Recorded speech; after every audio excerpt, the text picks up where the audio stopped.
말씀으로 함께 은혜를 나누겠습니다. 우리는 신앙생활 하다 보면 가끔 이런 마음을 갖잖아요. 우리에게 당한 이 어려움들이 한순간 풀려지는, 다시 말해서 이 고난이 회복되어져서 하나님의 놀라운 그 구원의 은혜가 열려지는 그런 기대와 꿈을 꿀 때가 있습니다. 신앙생활 속에서 복음 외에 또 다른 것에 대한 기대를 가지고 우리 교회 생활 할 때도 많죠. 물질이 우리 속에 넘쳐나고 또 우리가 바라고 꿈꾸는 것들이 회복되어져서 정말 마음껏 세상 속에서 그것들을 누리며 살고 싶은 마음들이 있죠. 구원에 대한 관심보다는 일상의 필요에 대한 관심들이 더 많아서 우리가 그것을 가지고 하나님 앞에 기도하고 그것을 소망하고 꿈꾸면서 나의 삶 가운데 그것이 이루어졌으면 좋겠다라는 그런 희망을 갖습니다. 흔히 나의 삶에 하나님의 기적이 더 많이 일어나기를 바라는데 분명 그런 기적들이 우리 삶 가운데 일어날 때가 있습니다. 중요한 것은 그 기적을 바라기 전에 우리 인생 속에 과연 내가 어떤 삶을 통해서 그것을 경험하기를 원하는지를 먼저 생각을 해야 한다는 것이죠. 신앙생활을 하다 보면 우리는 많은 것들을 경험합니다. 하나님을 믿으면 모든 고난이 사라지고 또 우리의 상황이 평탄하게 바뀐다라는 그런 믿음을 가지고 또한 인생의 삶을 살아가죠. 그런데 이것은요, 반은 맞지만 반은 틀린 신앙입니다.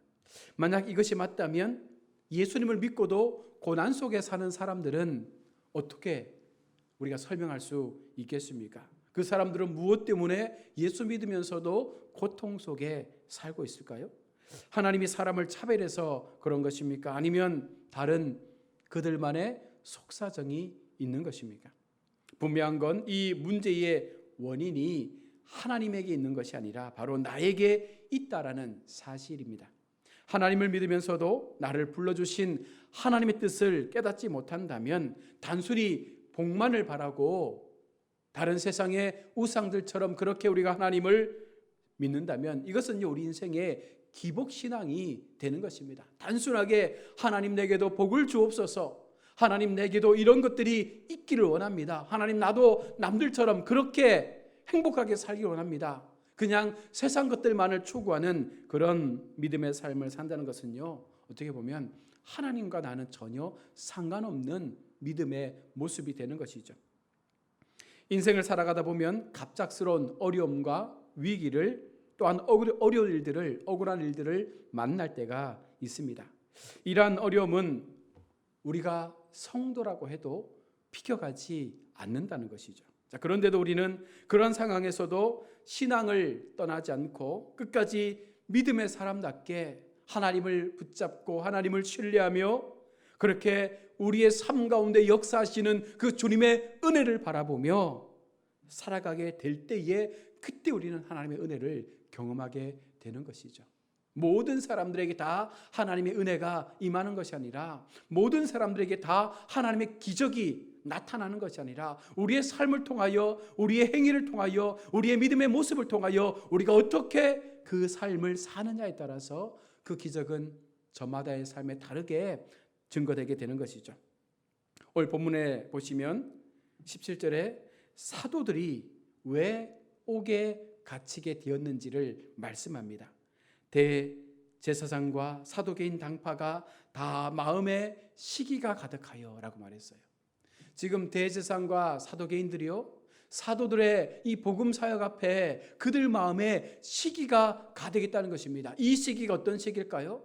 그들이 예수님을 전하고 있습니다. 이 당시에 예수님의 복음을 전하는 것을 법으로 금했던 시대입니다. 그럼에도 불구하고 이 예수님의 제자들은요, 끝까지 하나님의 복음을, 예수님의 복음을 세상 가운데 전하고 있는 것이죠. 이들은 당시 종교적인 권세뿐만 아니라 정치적 권세도 쥐고 있었던 종교 지도자들, 이들에겐 하나님의 놀라운 역사가 일어나는 것이 중요하지 않습니다.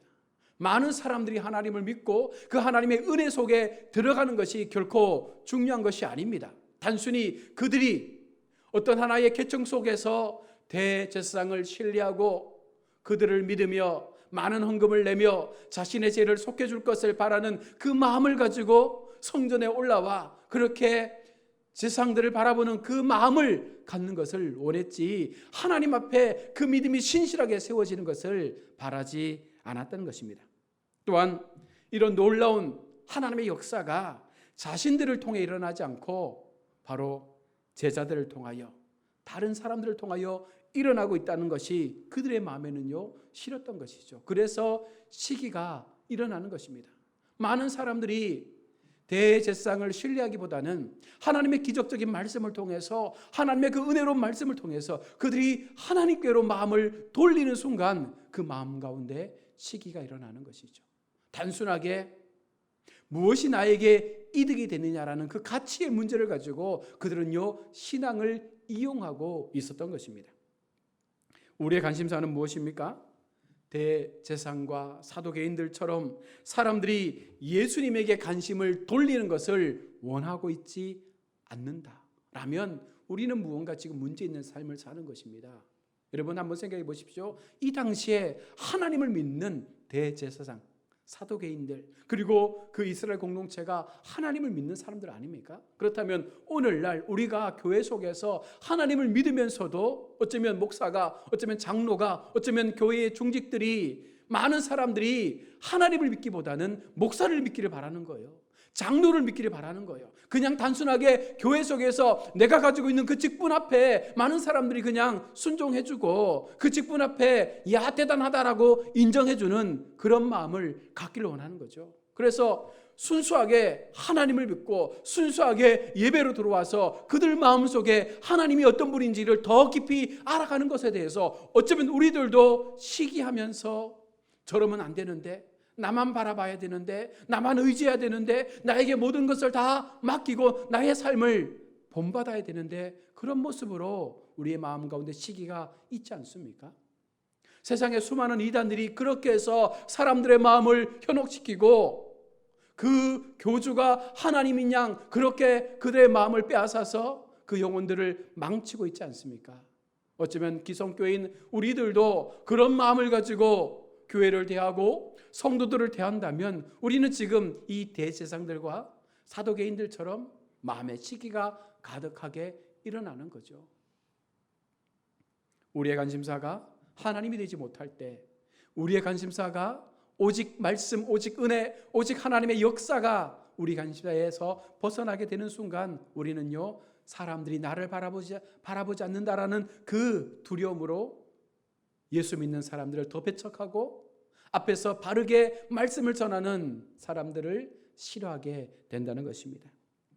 그래서 우리는 하나님을 전하는 것이 아니라 뭐예요? 나를 나타내고 나를 높이려고 교회에서 더 나의 모습을 드러내고자 하는 열심들을 가지고 산다는 것이죠. 신앙생활이란 여러분 무엇이겠습니까? 내가 드러나야 됩니까? 아니잖아요. 하나님이 드러나야 되지 않습니까?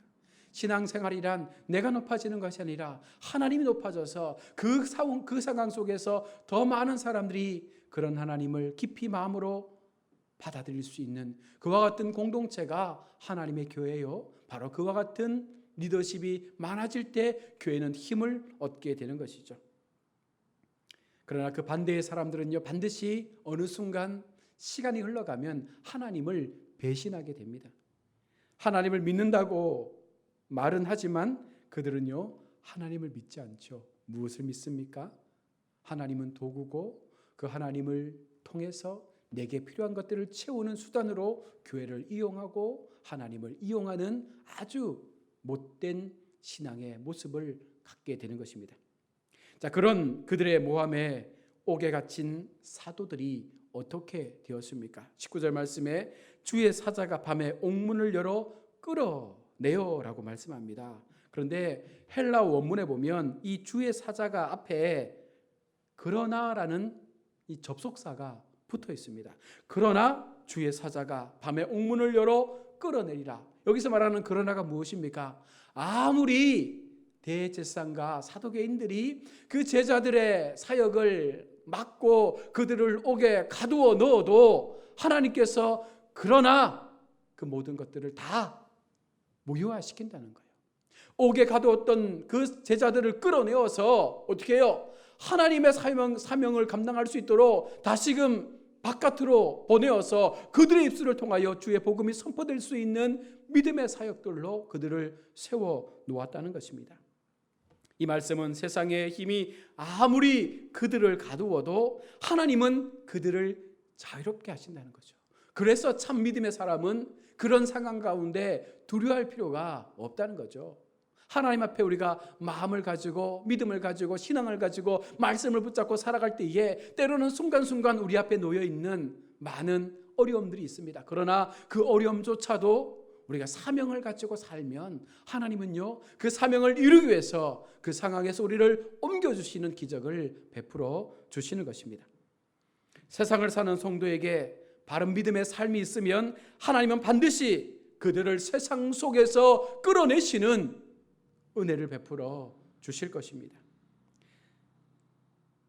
하나님은요, 하나님의 자녀들을 너무나도 사랑하시고 그들이 행복하게 살기를 원하시고 있기 때문에, 다만 우리가 상황만 보고 겁을 내고 사람들의 그 모습 앞에 겁을 내고 그것 때문에 우리의 믿음이 약해지고 그 믿음에서 떠나버리면 모든 것을 잃어버리지만, 그럼에도 불구하고 그러나 우리를 지켜주시는 그 하나님의 신실함을 믿는다면 우리는요, 어느 순간 그 상황에서 벗어나 있는 우리 자신을 보게 된다는 거죠. 바로 이것이 우리가 하나님을 믿음으로 세상 가운데 증거할 수 있는 간증이 될 수가 있는 것입니다. 자, 그러면 하나님께서 사도들에게 이러한 능력을 베풀어 주신 이유가 뭘까요? 그 감옥에 갇힌 사도들을 하나님의 기적을 통하여 다시금 그 감옥에서 바깥으로 이끌어내는 이유가 무엇입니까? 20절 말씀에 보시면 이 생명의 말씀을 백성들에게 다 말하라 라고 말합니다. 하나님은 그들에게 마지막까지 그 사명을 감당할 수 있도록 이 백성들에게 이 말씀을 전하라. 이것이 하나님께서 그들을 이끌어내어 주신 하나의 모습이었습니다. 사도들에게는요, 그들이 감당해야 될 사명이 있습니다. 하나님께서는 사명 있는 자들이 그들의 사명을 다 감당할 때까지 결코 가둬두지 않는다는 것입니다. 하나님께서는 우리가 이 땅에서 감당해야 될 그 사명의 마지막을 이룰 때까지 반드시 하나님께서 우리를 그 사명을 감당할 수 있는 자리로 우리를 옮겨 놓으시겠다 말씀하고 있는 것이죠. 하나님의 구원 역사는 누가 방해해도 결코 하나님은 그 방해로부터 우리를 그냥 내버려 두지 않는다는 것입니다. 또한 사도들이 하나님의 보호 아래 있음을 증명해 보여주심으로 그들이 용기 얻어 이 임박한 고난 속에서라도 끝까지 하나님을 붙잡을 수 있는 은혜의 모습을 우리 가운데 보여주시는 거죠. 그리고 또 하나, 유대 지도자들과 간원들이 하나님의 종들을 박해하고 있음을 깨닫게 하므로 그들 속에 회개할 수 있는 기회를 주는 거예요. 너희들이 나의 제자들을 옥에 가두었지만 하늘에 계신 하나님께서 우리를 이렇게 다시금 건져주시지 않았느냐? 너희가 행하고 있는 것들은 잘못된 것이다. 그러니 너희도 회개하고 하나님을 믿으라. 온전한 하나님을 믿으라. 예수 그리스도 그 구원의 하나님을 믿으라라고 그들 가운데 말씀하여 주고 있는 것입니다. 오늘 말씀을 통해 우리는요, 하나님의 백성은 분명한 사명이 있는지 혹은 없는지 늘 점검해야 한다는 것입니다. 하나님 앞에 사명을 붙잡고 이 사명을 이루기 위해서 열심으로 달려가는 하나님의 사람들은요, 결코 하나님은요 내버려 두시지 않는다는 것입니다. 당신은 주신 사명을 제대로 감당하며 살아가고 있습니까? 나는 하나님 주신 사명을 제대로 감당하며 그렇게 살려고 몸부림치고 있습니까? 아니면 독한 시기심에 사로잡혀서 오히려 그렇게 일하고자 하는 사명자들을 방해하고 그들을 괴롭게 하고 있지는 않습니까? 나는 어떤 사람입니까? 끝으로 공회 앞에 선 사도들이 자신들을 누구라고 말하고 있습니까? 지금 사도들의 고백을 듣는 거죠. 32절에 우리는 이 일의 증인이라. 우리는 이 일의 증인이라. 하나님께 순종하는 자들에게 하나님은요 성령을 주시고 성령이 그것을 증거하는 것처럼 그들 속에 이 일이 그들을 통하여 증거될 수 있는 증인의 삶으로 그들을 세우셨음을 말씀하고 있는 것입니다. 유대 지도자들은요 백성을 두려워했지만 사도들은 사람이 아닌 하나님을 두려워하므로 하나님께 순종함이 옳다라고 말씀하지 않습니까? 29절 말씀 보십시오. 베드로와 사도들이 대답하여 이르되 사람보다 하나님께 순종하는 것이 마땅하니라. 사람보다 하나님께 순종하는 것이 마땅하니라. 당시의 상황으로 볼 때 사람에게 순종해야지만 옥에 갇히지 않아요. 사람에게 순종해야지만 고난의 삶을 더 살지 않습니다. 그럼에도 사도들은요, 그 사람에게 순종하는 삶을 선택하는 것이 아니라 하나님 앞에 순종하는 삶을 선택함으로 오히려 감옥에 갇히기도 하고 모진 고문을 받기도 했지만, 그러함에도 불구하고 하나님 앞에 순종하는 것이 옳다는 것을 믿었기 때문에 그들은 하나님 앞에 나아가는 삶을 선택하게 되는 것입니다. 바로 이 말씀은요, 예수님이 누구신지를 분명히 알고 있다는 거예요. 사도개인들처럼, 제사장들처럼 허상의 하나님을 믿는 것이 아니라 나를 위하여 죽으시고 나를 위하여 다시 부활하신 그 생명의 주님, 바로 그 예수님을 믿는 것이, 내가 지금 옥에 갇힌다 할지라도 그 증인의 삶을 사는 것이 옳다라는 것을 믿었기 때문에 바로 이 제자들은요, 그 길을 선택할 수 있었던 것이죠. 누가복음과 사도행전에서 성령은 증거하는 일을 행한다고 말씀합니다. 분명 오늘 이 말씀도요, 동일하게 우리 가운데 나타나는 거예요. 사도들의 마음 가운데 성령의 임재가 있었기 때문에, 다시 말하면 하나님의 영이 그들을 붙잡고 있었기 때문에 그들은요, 그 성령의 인도하심을 통해서 세상을 향하여 어떻게 살아가야 되는가에 대한 분명한 확신을 가지고 그 증인의 삶을 살게 되는 것이죠. 달리 말하면 우리 마음속에 성령이 있느냐, 내 마음속에 성령을 모시며 살아가고 있느냐, 순간순간 성령의 인도하심 속에서 내가 그 길을 걸어가고 있느냐, 바로 이것은요, 내가 온전한 예수님을 통하여 내 마음속에 약속으로 주신 성령님을 붙잡고 의지할 수 있을 때 그 성령이 나로 증인된 삶을 살 수 있도록 이끌어 가신다는 거예요. 만약 우리가 성령으로 충만하고 그의 인도하심을 바란다면 우리 역시 그리스도를 전하게 된다는 것이죠. 왜 많은 우리 신앙의 선배들이, 신앙의 선진들이 그와 같은 고통과 아픔과 괴로움 속에서도 하나님을 전하는 삶으로 인생을 마쳤을까요? 바로 그들 마음속에 성령이 있었기 때문에 그렇다는 거예요. 이 말씀은 다시 말해서 그들 마음속에 하나님이 옳다라는 그 믿음 속에서 하나님의 진리만을 붙잡았기 때문에 세상적으로 좀 부유하게 살지 못해도, 세상적으로 좀 넉넉하게 살지 못해도, 그럼에도 그들은요, 여전히 하나님 앞에 그들의 생명을 바칠 수 있는 믿음의 걸음을 걸을 수 있었던 것입니다. 성령께서 사역하실 때 세상의 문제는 아무것도 아닌 줄로 믿습니다. 성령께서 함께 하시면 지금 당면한 인생의 모든 문제, 여러분 아무것도 아니다라는 그 마음을 하나님이 주신다는 거예요. 어떤 상황 속에서라도 하나님을 신뢰하며 주님이 내게 허락하신 그 사명을 온전히 감당하고자 하는 그 마음을 가지고 우리의 믿음의 여정들을 한 걸음 한 걸음 걸어간다면, 여러분 그것이 우리가 오히려 더 하나님 앞에 담대하게 서져서 더 많은 사람들 앞에 증인된 삶을 보여줄 수 있는 능력 있는 그리스도인의 모습이 되어진다라고 말씀하고 있습니다. 우리 모두는 우리의 인생의 문제가 열려져서 새로운 인생의 삶으로, 더 나은 인생의 삶으로 나아가길 바라지만, 바른 열림의 축복인 무엇입니까? 바른 열림의 축복이 무엇입니까?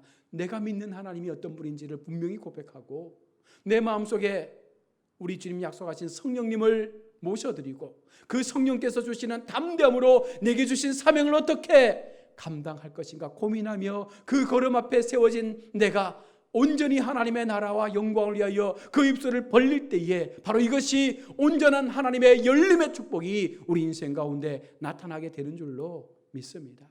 여러분 힘들고 어렵습니까? 우리 인생 가운데 나를 탁 막고 있는 큰 산들이 있습니까? 여러분 놀라지 마십시오. 두려워하지도 마십시오. 떨지도 마십시오.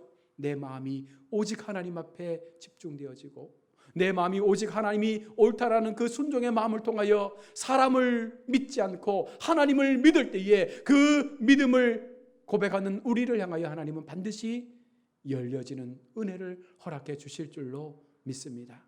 열림의 축복을 통하여 다시 한번 이 한 주간도 정말 믿음으로 담대하게 살아감으로 마지막까지 하나님 앞에 진정으로 온전한 삶을 살아내므로 늘 순간순간 하나님의 열림의 축복이 우리의 삶의 증인된 모습이 될 수 있도록 그렇게 살아가시는 우리 모든 믿음의 권속들 다 될 수 있기를 주님의 이름으로 축원합니다. 아멘. 우리 함께 한번